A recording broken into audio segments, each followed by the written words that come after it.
नमस्कार विद्यार्थी मित्रांनो, मी आर डी शेवाळे. आज आपण इयत्ता 10वी विषय मराठी यामधील व्याकरण घटकावर आधारित कृतीमध्ये विरामचिन्हे आणि पारिभाषिक शब्दांचा अभ्यास करणार आहोत. आपण बोलत असताना आपल्याला अधूनमधून थांबावे लागते. या थांबण्याला विराम असे म्हणतात. आपल्या बोलण्यातील सर्व वाक्ये सारखीच नसतात. ती वेळ प्रसंगी वेगवेगळी असतात. आपले विधान कधी उद्गारवाचक असू शकते, तर कधी आपण समोरच्या व्यक्तीला प्रश्न विचारत असतो, तर कधी आपण सहज विधान बोलून जातो. तेही कधी पूर्ण, कधी अपूर्ण. अशा अनेक वेळेस विशिष्ट आशय व्यक्त करण्यासाठी आपण बोलताना कमी अधिक वेळ थांबतो. यातून आपल्याला मनातील नेमका आशय, नेमका विचार व्यक्त होत असतो. जेव्हा हेच विचार आपण लिहून दाखवतो, तेव्हा बोलण्यातील विराम वेगवेगळ्या चिन्हांनी दाखवले जातात. अशा चिन्हांनाच विरामचिन्हे असे म्हणतात.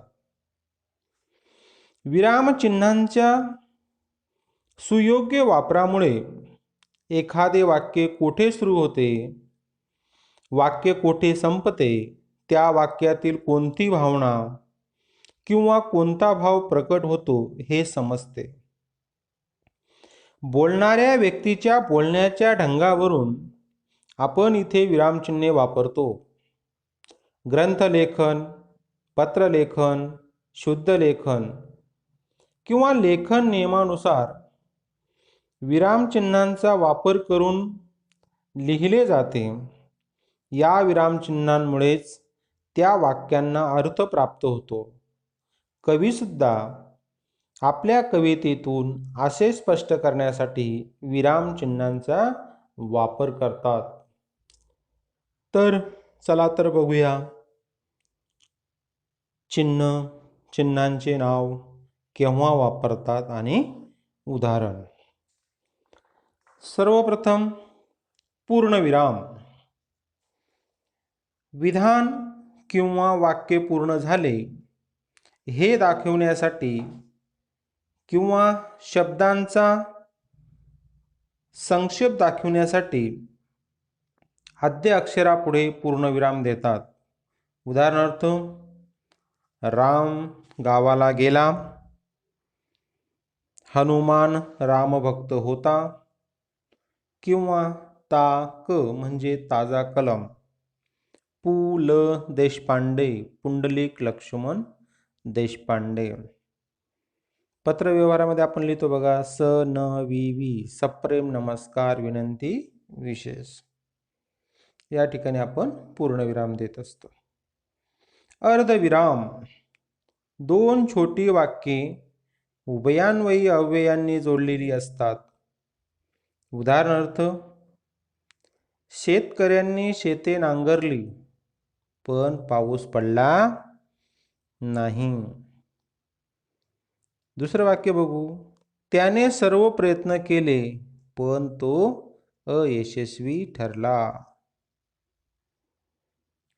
स्वल्पविराम. एकाच जातीचे शब्द लागोपाठ आल्यास स्वल्पविरामाचा वापर करतात. हाक मारताना नावापुढेही स्वल्पविरामांचा वापर करतात, म्हणजेच संबोधन दर्शवतात. उदाहरणार्थ, गंगा, यमुना, सरस्वती, कावेरी, गोदावरी या भारतातील नद्या आहेत.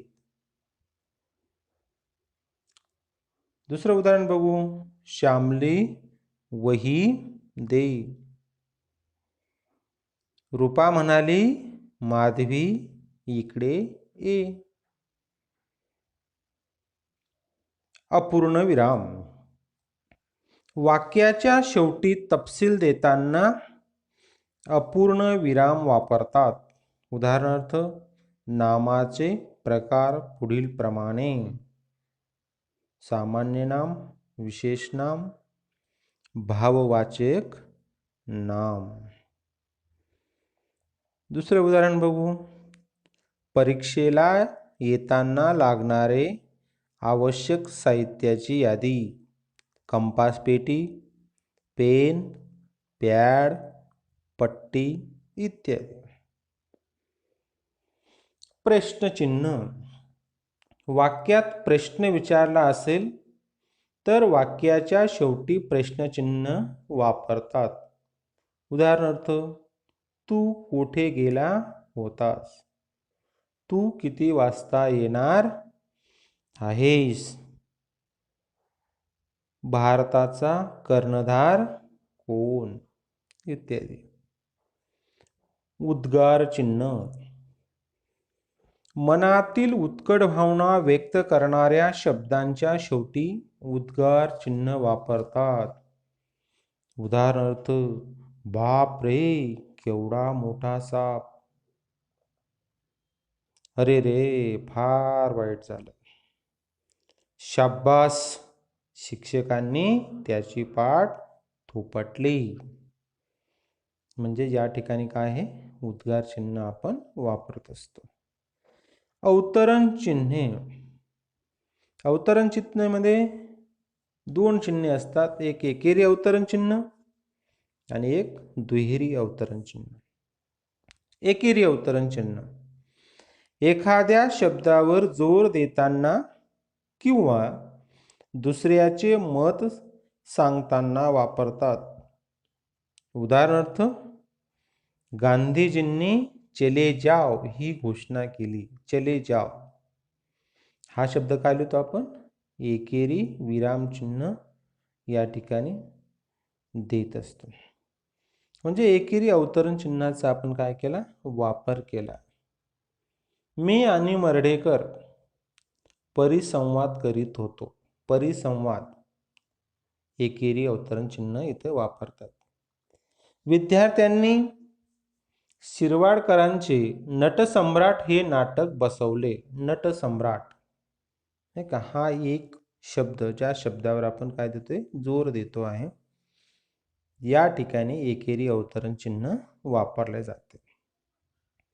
दुहेरी अवतरण चिन्हे बोलणाऱ्याच्या तोंडचे शब्द देताना याचा वापर करतात. उदाहरणार्थ, राम म्हणाला मी सहलीला येईन.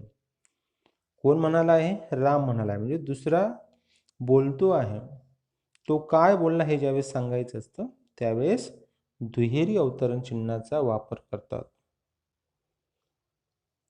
तो म्हणाला मी जातो.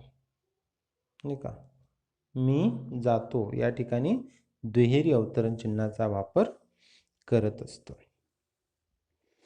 पुढचं चिन्ह आहे संयोग चिन्ह. दोन शब्द जोडताना किंवा ओळीच्या शेवटी शब्द अपुरा राहिल्यास संयोग चिन्ह वापरतात.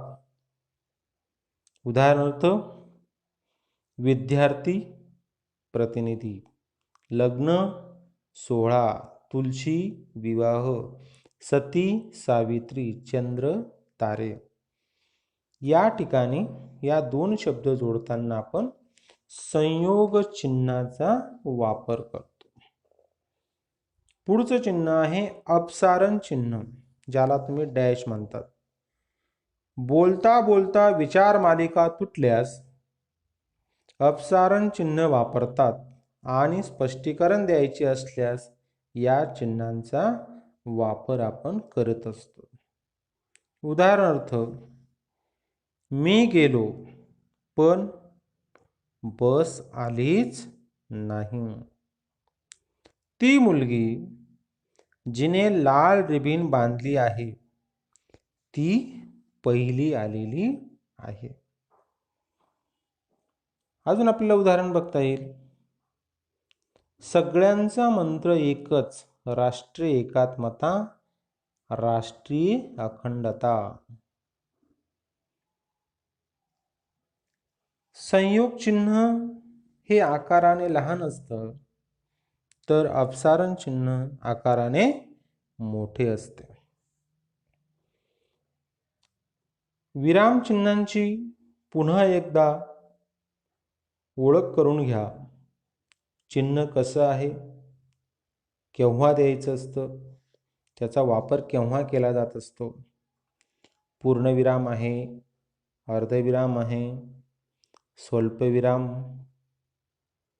अपूर्णविराम, प्रश्नचिन्ह, उद्गार, एकेरी अवतरण चिन्ह, दुहेरी अवतरण चिन्ह, संयोग चिन्ह, त्याच्यानंतर विकल्प चिन्ह सुद्धा आपण वापरत असतो.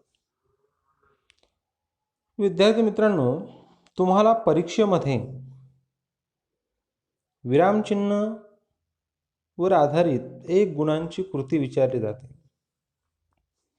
त्याच्यामध्ये पुढील पद्धतीने कुठल्याही एका पद्धतीची कृती विचारली जाते.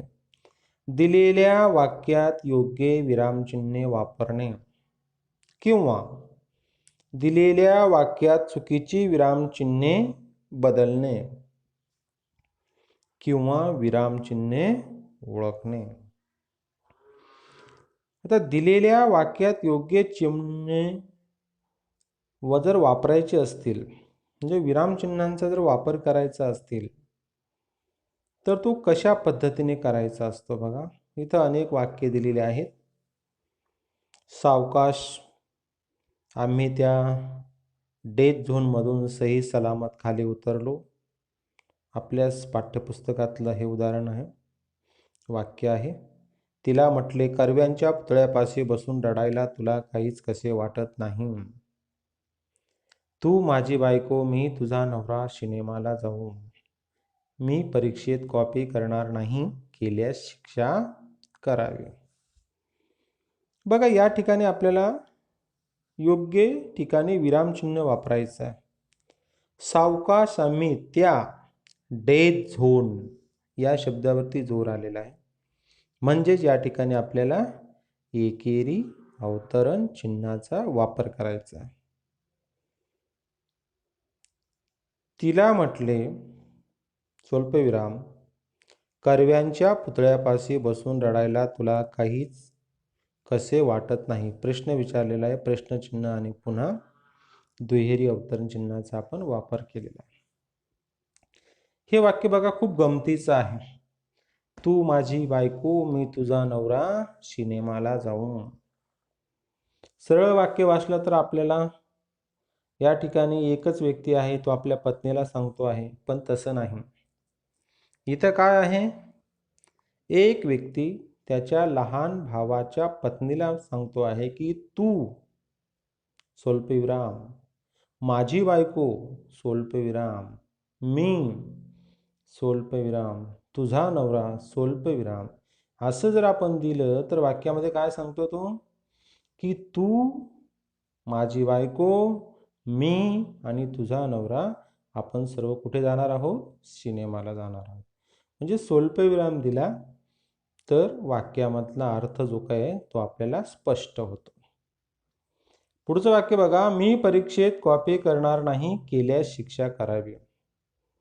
या वाक्यामध्ये जर योग्य ठिकाणी स्वल्पविराम दिला गेला नाही, मी परीक्षेत कॉपी करणार, तिथे जर स्वल्पविराम दिला तर वाक्य काय होईल, मी परीक्षेत कॉपी करणार नाही, केल्यास शिक्षा करावी. पण तोच स्वल्पविराम आपण कुठे देणं अपेक्षित आहे, मी परीक्षेत कॉपी करणार नाही, आणि इथं स्वल्पविराम दिल्यानंतर केल्यास शिक्षा करावी. म्हणजे हे विधान या पद्धतीने बरोबर राहणार आहे. कधी कधी असे विचारलं जातं की दिलेल्या वाक्यातील चुकीची विरामचिन्ह बदलणे. तुम्हाला हे वाक्य दिलेले असतात. आता इथे बघा, ते म्हणाले, सोना थांब, मी डबा आणतो. तो म्हणाला, तुला काही कळत नाही. हो हो, किती सुंदर दृश्य आहे.